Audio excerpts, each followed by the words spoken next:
By 2025, I plan on having 5 different income sources, supercharging my lifestyle, and I think this is something you can do as well. So make sure to watch to the end and see what I plan on doing and how I plan on doing it in this time frame. How's it going, everyone? Nathan here, and in this video, I would like to talk about the struggles behind the principles between time and money and how I plan to actually escape that rat race and create the life that I've always wanted to live. Now, just keep in mind that this is not the standard approach for everyone, but I believe anyone can do it with enough sweat equity in the process. Now, don't forget to give this video a big high five to the like button, and we know your time is valuable, so if you're in a rush, don't forget to watch this video in 1.5 times speed. So let's just get straight into it. Now, I mentioned that this is not the standard process for every single person, and how I got into this idea is I actually started working. It all really started when I got my very first job full-time working as a radiographer in a hospital. Now, as a young and hungry 20-year-old, I decided to work and take as many shifts as I could to earn as much money as I could to buy all the things that I have always really wanted. Now, as much as my income was able to grow, so did my stress and also my lack of energy. But at the same time, not being able to see my family, not being able to spend time with my friends, all of that kind of created a bit of a tunnel vision approach. It pretty much came down to using my time to make as much money as I could. Now, it's not like it hit me all at once. Working so hard just to make that extra dollar really helped me to kind of start to think about the process and understand how valuable my time is. And it just means that if you're working solely on one source of income, the time that you apply yourself is going to be directly proportionate to the amount that you earn. Now, obviously, this idea can be twisted and it can depend on the amount you earn per hour, but at the same time, for most jobs, this does come with a fixed rate of growth. Every single year, you do get a little increase of pay, but that's not decided on you, that's decided on your employer. So regardless of how you look at it, you're directly trading your time for money, which obviously is to fund your life, but you're trading something that is a finite resource and something that you will never get back. So the only way I really see an out to this cycle is to actually change the equation itself. What I should really be doing is actually using my time and diversifying it into different outlets, and each outlet actually then being able to create me a different source of income. So for example, my one set of time can create 5 different sources of money. So I've created a list of 5 different ways that I plan on doing so, and things that you may also already have in your grasp or something that you're also thinking about doing.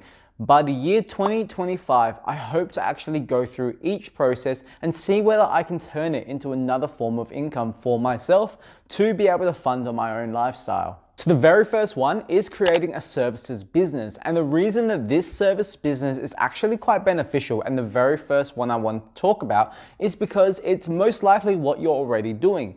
You're exchanging a service or a professional service in exchange for a sum of money. But unlike my current job as a radiographer, where I'm actually providing diagnostic x-rays, which actually has a bit of a fixed rate of growth because it's dependent on my employer, by creating my own services business, the only person that is actually controlling my source of income is myself.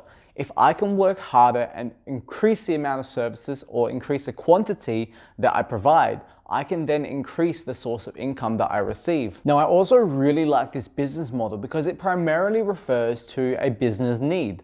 The client's going to need something, and at the same time, depending on the value of your own service, you can charge as little as you want or as much as you want.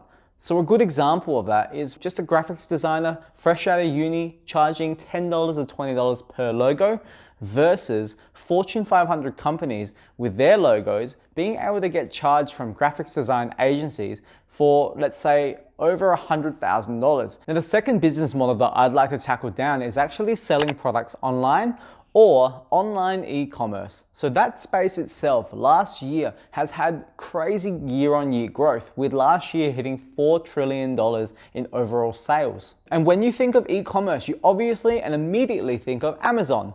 They're essentially leading the charge and creating innovation, and with the change of the demographic and the change of the industry due to the pandemic, we're only seeing much greater and greater growth as people stay at home and actually shop online as opposed to going out in stores and buying it in the retail. I think it can also be a space with unlimited growth, and you're only going to improve as you learn more and understand how to actually sell things to your ideal customer. And the reason that I really like online e-commerce is that your customer base is not limited to your location. You're now playing with a demographic of the whole world, and more specifically the US, Canada, New Zealand, UK, and obviously Australia. The third one is called affiliate marketing. And the way that this is done is you essentially promote other people's products, and if a successful transaction is made, you receive a kickback for that exchange. Now, you may not know what it is due to the name, but I can assure you that all the YouTubers, influencers, and potentially even your neighbors actually go through the process, because what it really is actually referring products and services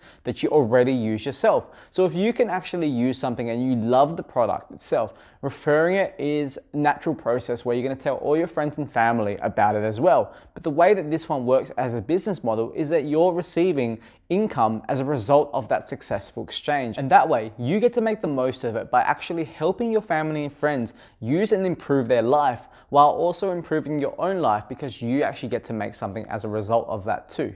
So the fourth one would be investment gains and dividend growth. And in general, encompassing the area of personal finance can go down the route of the stock market or crypto. Now, at the same time, even though I say that this is going to be done in a 4 to 5 year horizon, when it comes to my investment gains, I'm not looking into that short of a time frame. And understandably, when you're actually investing into the stock market, for example, you shouldn't be looking to make a small gain, because most people are going to get hurt. The way I'm looking at it is I'm going to be looking at a 20 to 30 year period where I'm going to be consistently investing my money every month, every 3 months, and be able to just open it and completely compound all my investments into a large sum by the time I'm ready to use it. So it's going to be a form of income, but at the same time, it's going to be something that I'm starting now with the expectation that I'm not going to touch my money until 25 years later. And this just means that while I'm using my money to build other forms of income, that money that I'm investing into the stock market is actually working on my behalf, and it's actually being able to continually produce money every single year in the form of a dividend. And the final one is number 5, and that becomes down to real estate income. Something that's widely covered by most professionals, most people on the internet, and something that I really want to dive deep down into in the coming years when I actually am able to build enough money to put money down on a home. By 2025, I'd really like to have invested into my first investment property and having money down to the second one in the time frame, but we actually don't know what's going to happen, but that's the process that I want to go down, and hopefully in that time frame, which is quite a long time, I can get down to that route. Now, I know this is going to be very similar to my investment gains, but at the same time, you're not looking at the price of your home that you purchase every single day. You're quite locked into it, and then eventually the value of your property is only dependent on the person that wants to buy it. Whereas in the stock market, you can see it every single day, every single hour, and it's a lot more volatile due to that sense. But I'd be much more interested in this form of income just because it almost is a bit of a set and forget. You're putting the money down and you're paying the house off over that time period, only when you're ready to sell. But in the meantime, I can actually turn that one into a rental property and actually earn consistent monthly income from it. So these are the 5 sources of incomes that I'd like to create by 2025, and they are creating a services business, online e-commerce, affiliate marketing, investment gains and or dividend growth, and being able to put money down on a rental property. As you watch this, you may realize how many income sources you might have, so make sure to comment down below on the number that you currently have, and if so, I'm just glad that you're able to diversify your income, and I hope to put myself in your footsteps one day. Regardless of what I plan for the future, we all understand that we can't control every aspect of our life, based on last year obviously, but I know that what happens throughout this time period, if I can create that mold for myself, I can only then improve on it and then go further and further on as I continue improving myself and creating bigger and better goals in the future. So there's absolutely no way that it's going to be a simple process, and is most likely going to take a lot more time than if I did nothing at all. Nothing at all. But being able to enjoy this process, and not only that, but document it for other like-minded people, really makes the journey well worth it. I think that being able to see yourself grow is actually often missed by people because they're too focused on the day-to-day aspects with tunnel vision into their own lives. So I just wanted to bring this out as a reminder for yourself, if you've made it to the end of the video, is to really look back over the last year or two, last 3 years, and really give yourself a pat on the back to see how much you've grown, what you've done in this process, and how much you've grown as a person. This here is going to be my start from 2021 all the way to the future, 2025, and I'm able to watch this back or create a video being able to review myself in the next 6 months, 1 year, 2 year, and so on as we go back to this point. Now, I keep saying the year, but in the same 4-year time frame, the real question is, what are you going to do with that time? Once again, if you do have goals for yourself in that set time frame, comment down below and just let me know.